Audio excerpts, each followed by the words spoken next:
ओम शांति 12 जुलाई 2023। प्रातः मूल्य ओम शांति। बाप दादा मधुबन। मीठे बच्चे, आप मुए मर गई दुनिया। बाप का बनना अर्थात देह अभिमान टूटना। एक बाप के सिवाय और कुछ भी याद न आए। प्रश्न, अंत का समय समीप देखते हुए कौन सा स्लोगन सदा याद रखना है? उत्तर, किनकी दबी रहेगी धूल में, किनकी राजा खाए। ये स्लोगन सदा याद रखो, क्योंकि अभी दुख के पहाड़ गिरने हैं, सबका मौत होना है। तुम बच्चे तो अभी बाप पर पूरा बलि चढ़ते हो, तुम्हारा सब कुछ सफल हो रहा है। तुम एक जन्म बलि चढ़ते, बाप 21 जन्मों के लिए बलिहार जाता है। 21 जन्म तुम्हें लौकिक माँ बाप के वर्षे की दरकार नहीं। द्वापर से फिर जैसा कर्म वैसा फल मिलता है। गीत में एक नन्हा सा बच्चा हूँ। ओम शांति।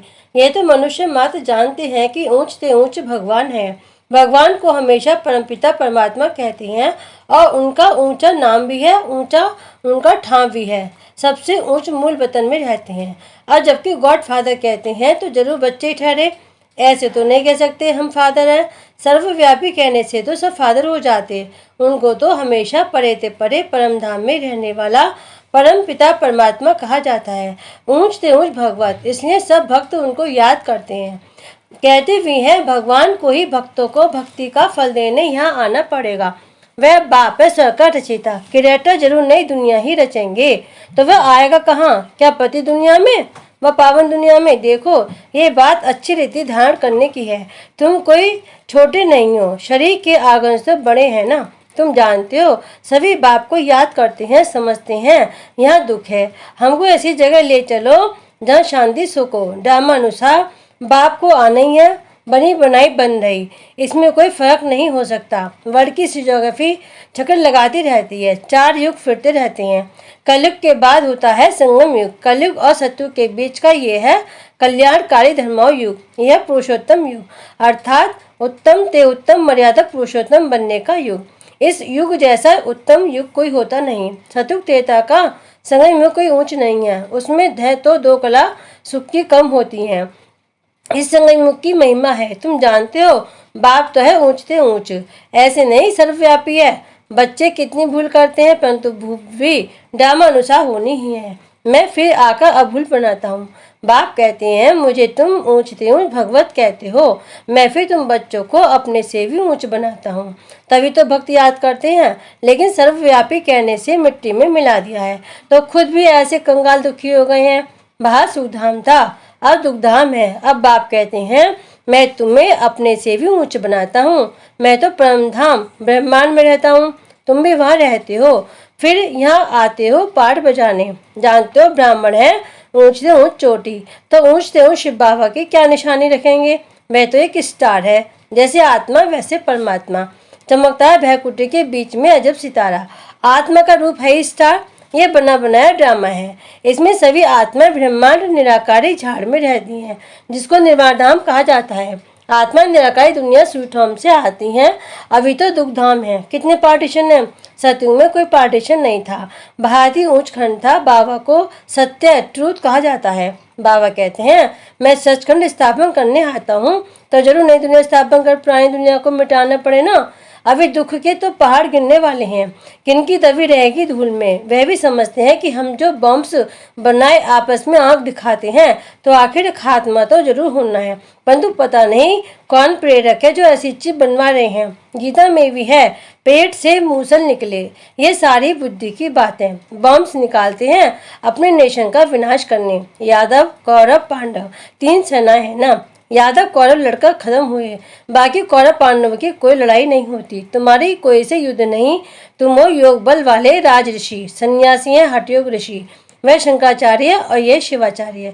श्री कृष्ण आचार्य नहीं कहेंगे। अब वह नॉलेज ले रहा है फिर से श्री कृष्ण बनने के लिए। ये राजधानी स्थापन हो रही है, तुम पतित कांटों से दैवी फूल बन रहे हो। गीत में भी सुना, आओ अजामिल जैसे पापियों का उद्धार करो। गाया जाता है पतित पावन वही सदगुरु है, जो तुमको नर से नारायण राजाओं का राजा बनाते हैं। ये एम ऑब्जेक्ट, ये पाठशाला है ना, इसमें हम नर से नारायण नारी से लक्ष्मी बनते हैं। इसमें अंधश्रद्धा की बात नहीं। स्कूलों में एम ऑब्जेक्ट होती है ना।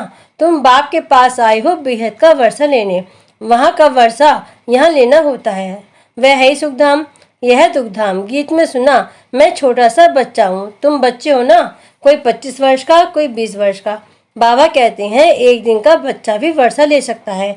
बेहद का बाप फिर भारत को हीरे जैसा बनाने आया है। सतयुग में कितने हीरे जवाहर के महल थे, बात मत पूछो।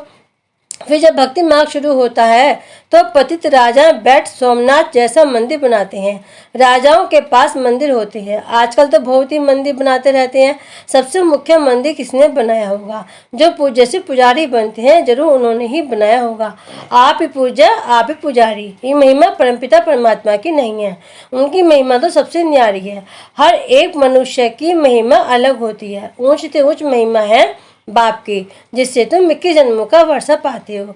फिर द्वापर से लेकर तुम लौकिक बाप का बच्चा बन जैसे जैसे कर्म करते हो, ऐसा जन्म लेते हो।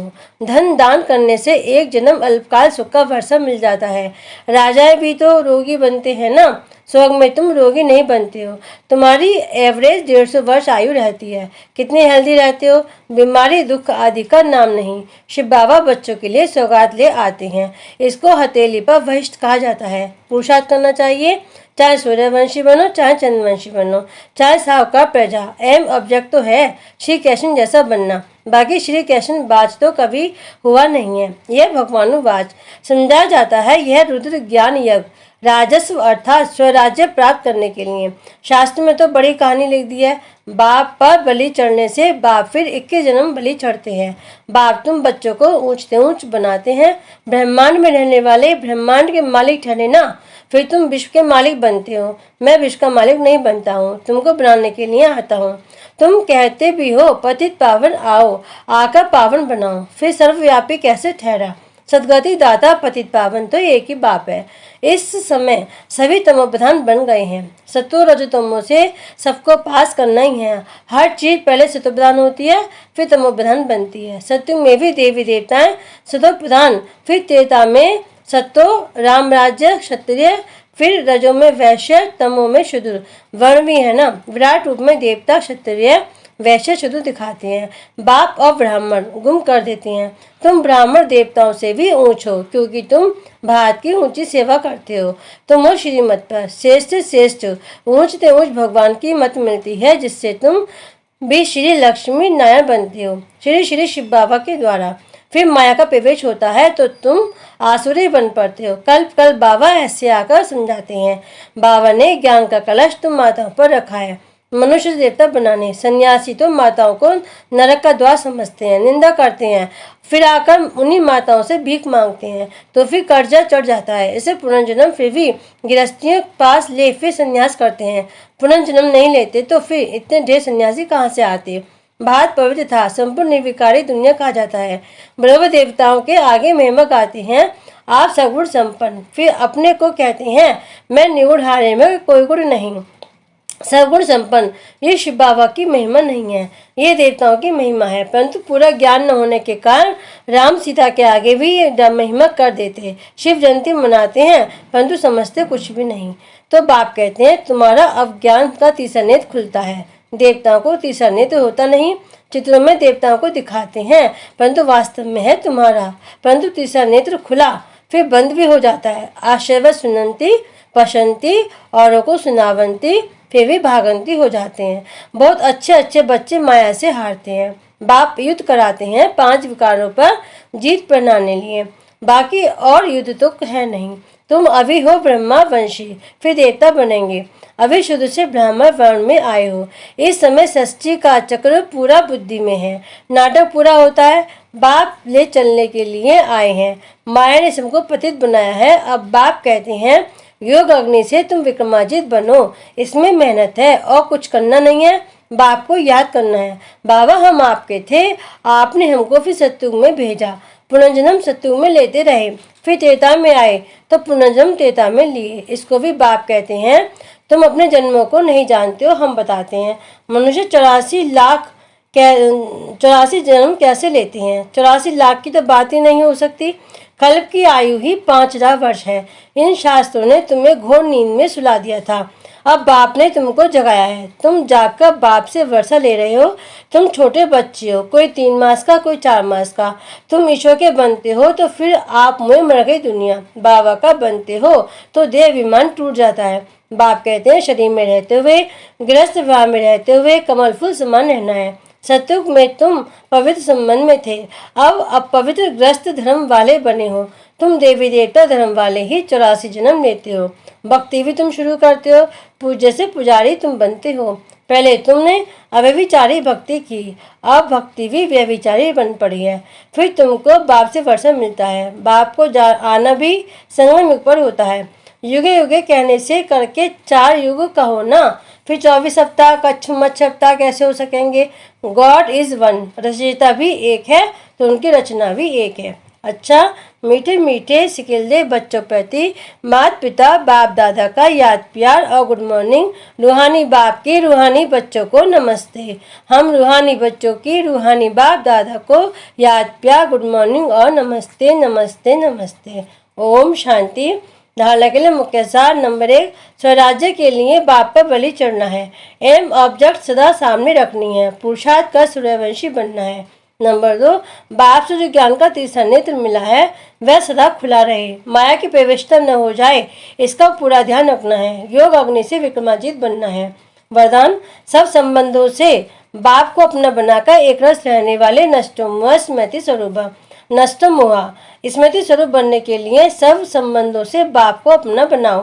किसी भी दैहिक संबंध में बुद्धि का लगाव न हो। अगर कहीं भी लगाव होगा तो बुद्धि भटकेगी। बैठेंगे बाप को याद करने और याद वही आएगा जिसमें मोह होगा। किसका मोह पैसे में होता है, किसका जेवर में, किसका किसी संबंध में। जहाँ भी होगा वहाँ बुद्धि जाएगी। अगर बार बार बुद्धि जाती है तो एक रस नहीं रह सकते। स्लोगन, प्रकृति को दासी बना दो तो उदासी दूर भाग जाएगी। ओम शांति।